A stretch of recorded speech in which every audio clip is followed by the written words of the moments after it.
Hi there, it's Rob. These next few videos are going to cover all of your pages. So we're going to cover core pages, menu pages, silo pages, long tail pages, and viral pages. And I'm going to try to keep them separate in separate videos.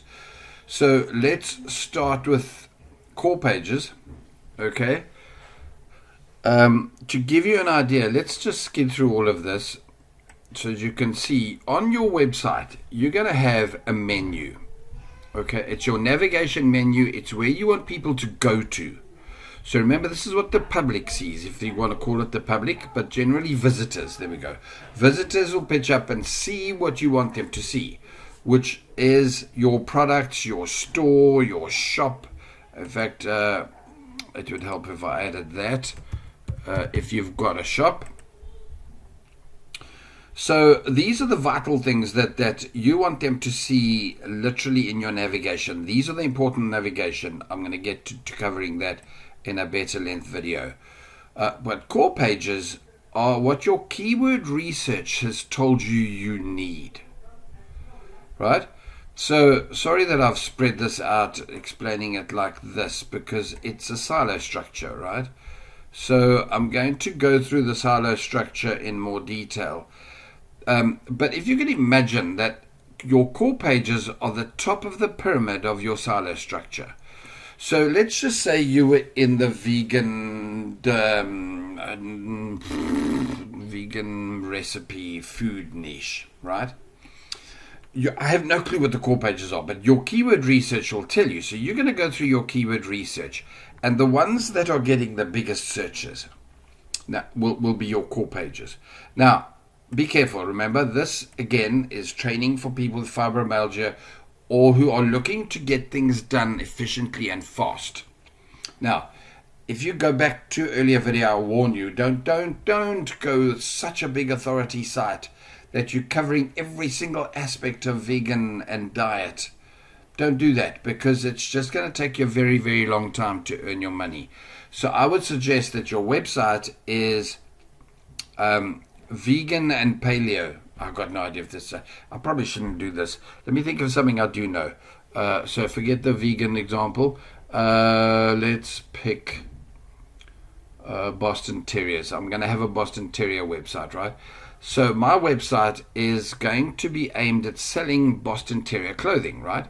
So my core key, that's it. So here, let's just pop across here. My Boston Terrier menu will be about us, and I'm going to talk. Yeah, we've had 20 dogs in our lives, but now we've got Boston Terriers. We found it out, blah blah blah blah. What our services are. Our shop will be the featured one. Remember, now this authority site is more of a, I suppose, an e-commerce site, but that's what it will be. So my navigation will feature the products, right? But over here, my traffic keywords, remember, I'm wanting Google to send me traffic. So this, when I do my research, and I don't know what they are exactly, but let's say the big keywords is Boston Terrier apparel, right? So clothing. Perhaps I should change these to show you better. And this will say how to buy Boston Terrier health, and Boston Terrier fun. I'm making them up because I haven't done the keyword research. But when you do your keyword research, it's going to be very, very clear that the core keywords are there. Now, your best result for that thing to do with anything related to Boston Terriers will always be found on Google first. In fact, let me pause this and go and show you. In fact, I think I can go there without taking too much time. By the way, in the keyword training, there's a thing called Keywords Everywhere. It's not free anymore.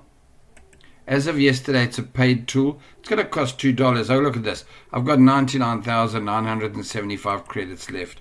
It costs $2 a month. It's a bargain. Okay, so let's just do Boston. By the way, you could almost, be careful, Rob, don't tell people to take shortcuts, but you could almost do your keyword research through this Keywords Everywhere tool. Don't ask me now what it is to explain it. Okay, so check it out. If I go down here, it's going to tell me, here's the big keywords: Boston Terrier for sale, Boston Terrier versus French Bulldog, health problems don't come up high, can you see? And actual apparel, which is clothing.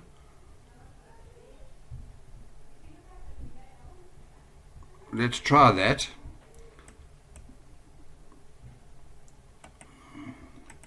So now I'm doing keyword research for you, sorry. There's Boston Terrier apparel. So the actual apparel comes up as only 110, right? Dog clothes, 60,000. So I should put up Boston Terrier clothing. Dog sweaters, dog pajamas, Boston Terrier gifts. There's a keyword that works. So I've now got Boston Terrier gifts as a core keyword. Apparel's completely useless. I could do dog clothing, but let's just not. I could try Boston Terrier clothing.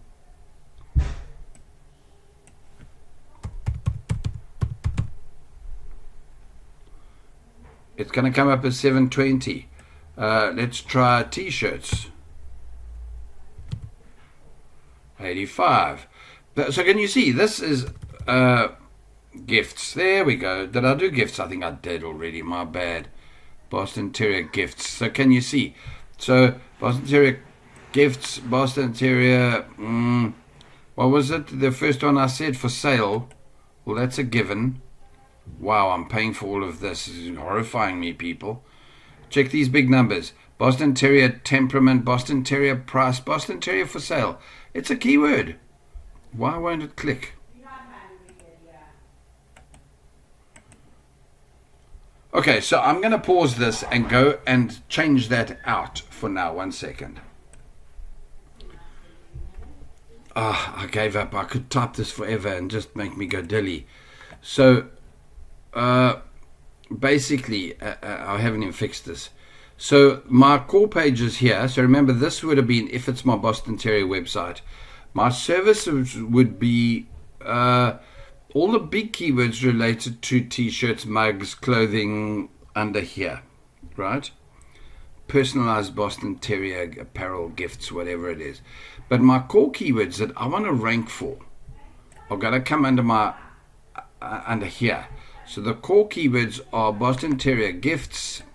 Sorry, it's going to say gifts again. Boston Terriers for sale, Boston Terrier gifts, Boston Terrier frequently asked questions, and I kind of bunch everything into there that doesn't fit into here.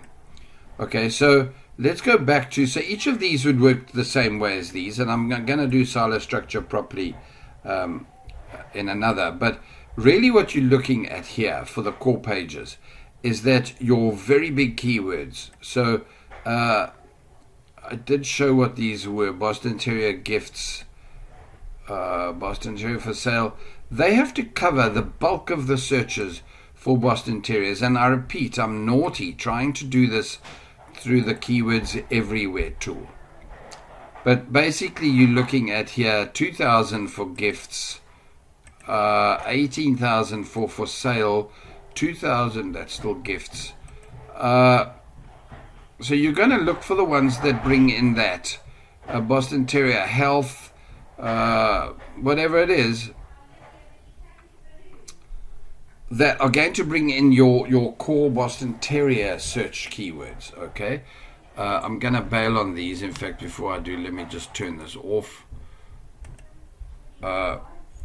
So basically your core keywords then are everything to do with Boston Terriers that are your big searches. So Boston Terrier size, Boston Terrier colors, Boston Terrier temperament. Some of those you can, size and colors and temperament, I would put, let me close that, I'd put here in my first tier,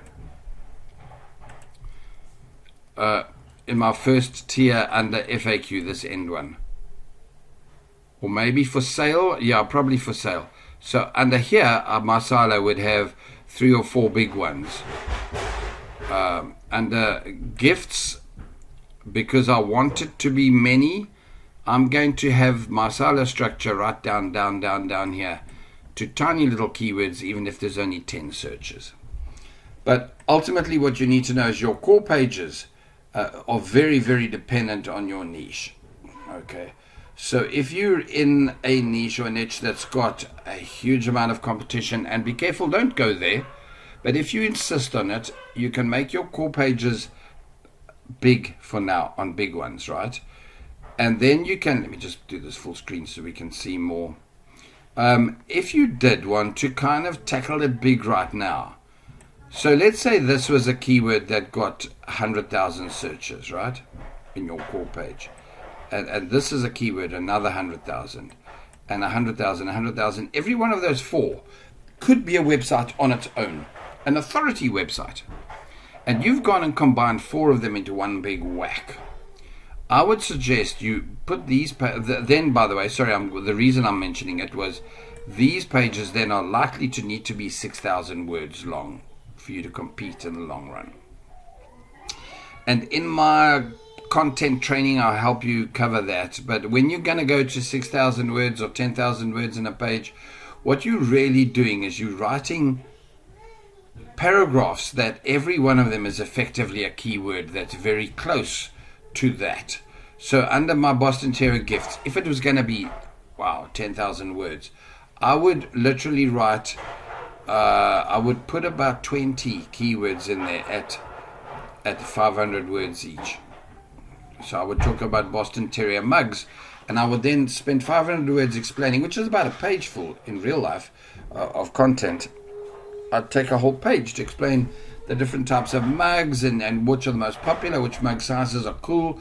It would be really hard to do with this, but I could still do it. I could even split mugs down to 3 or 4 mugs, personalized mugs, black mugs, white mugs, image mugs. You get where I'm going. So now it's only 200 words per sub-paragraph, and when you do it that way, you can flesh out your core pages. They're really covering the topic. Take care. When you do your keyword research for your core opposition, go and count how many words, do your main keyword. So let's go back here, Boston Terrier gifts, right? Actually, it's a bad one. Boston Terrier for sale might be a better one. So let me bail out of here, go back to Google, and show you what I'm talking about. This is from the research point of view. So Boston for sale.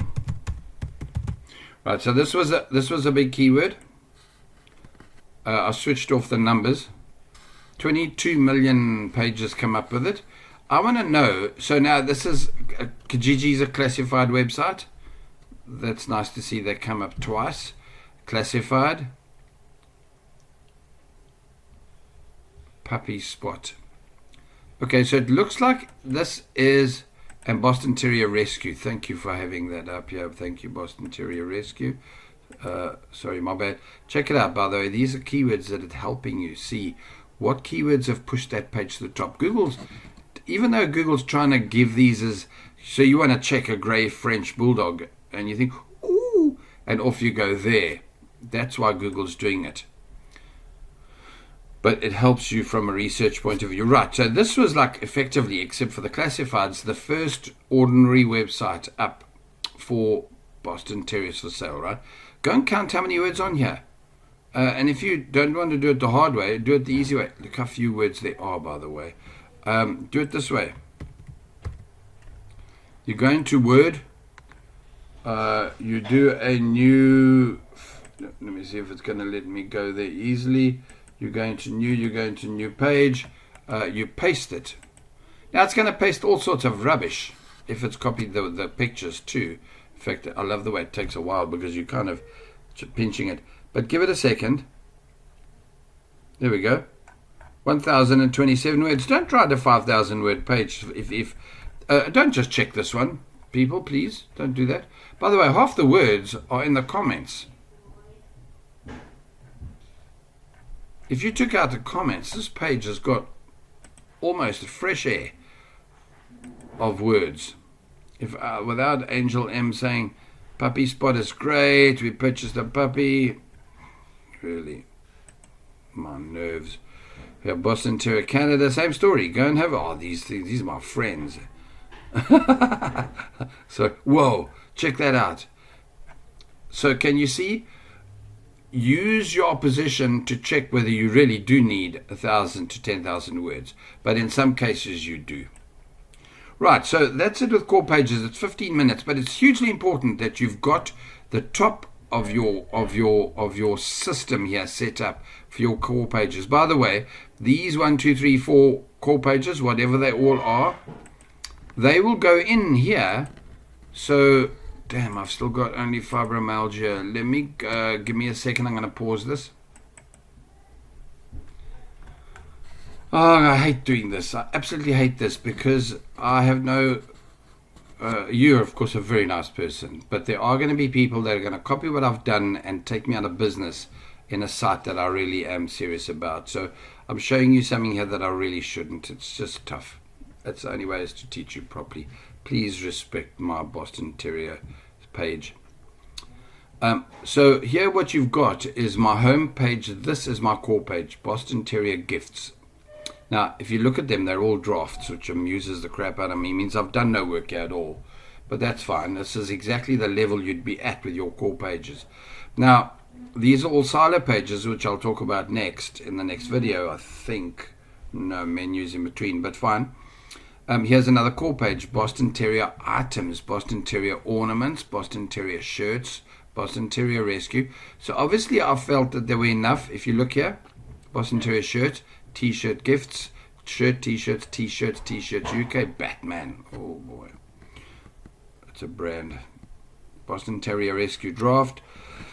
So that's a core page. Now watch, Rescue, Florida, Texas, California. I can actually keep going out here because if you look, this came to Boston Terrier Rescue Canada. They're not even in here. So I can just keep adding silo pages down below here. In fact, under Canada, you probably find there's a Boston Terrier Rescue Toronto. I got no idea. But either way, I could feature it and build it out into layers of tiers. Ultimately, though, so Boston Terrier straight up, I see I bunged everything into one shot here. So this is going to be a big silo, and underneath it will be lots of little baby silos. Boston Terrier sale, merchandise, Terrier for sale. So this was a big keyword, remember? I've just put it in here targeting merchandise. So I've done here what I've told you should do. I've avoided, so let's go here. I've avoided going to too many big, I'm basically targeting the clothing side of it. And that's how it should be. So that's it. So basically here what we're looking at is your core pages are the big headline ones that you're going to build your traffic up to. Before I go, sorry that it's taken me 18 minutes to point this out. Remember there were menu items? That's what they see on your page. So it says here, sometimes your core pages are here. So in my case, Boston Terrier Gifts, very good ideas to have it as a core page as opposed to shop, because people look it up, right? But Boston Terriers for sale over them, no, I don't want it on there. But if I've ranked Boston Terriers for sale here, that's perfectly right. I don't have it on my menu, but Google's bringing me, pick any number of things, 5,000, sorry, those numbers weren't that high. So Google's bringing me 500 people a month to this page. And another 500 to all 50 pages underneath here. Brindle Boston Terrier price, best way to buy a Boston Terrier. All of these will be sub pages under my big core keywords. I just want that traffic. So once they get there, they will see my navigation and go to where I really wanted them to be. That was something that's very important. Hell, please, thank you for, if you've watched this far, well done. You've got a very, very important point that I kind of badly mentioned at the end. So your core pages are your menu pages, that's cool. But, I mean your home pages, but your core pages are where Google's going to send you traffic. This is going to be where you build up your rankings through the search engines. If you rank for this here in time, but people don't look up Anderson Gift Store Services. No brand names here. but you're going to drive them in through the other keywords. Okay, wow. Let me get out of here because I'm keep going sideways on silos and stuff. Core keywords, huge. Make sure you've done your keyword research over and over again, that you've got the 3, 5, 10 biggest ones. Preferably 3 or 4 is enough. Cool. Okay, catch you on the next video. Cheers.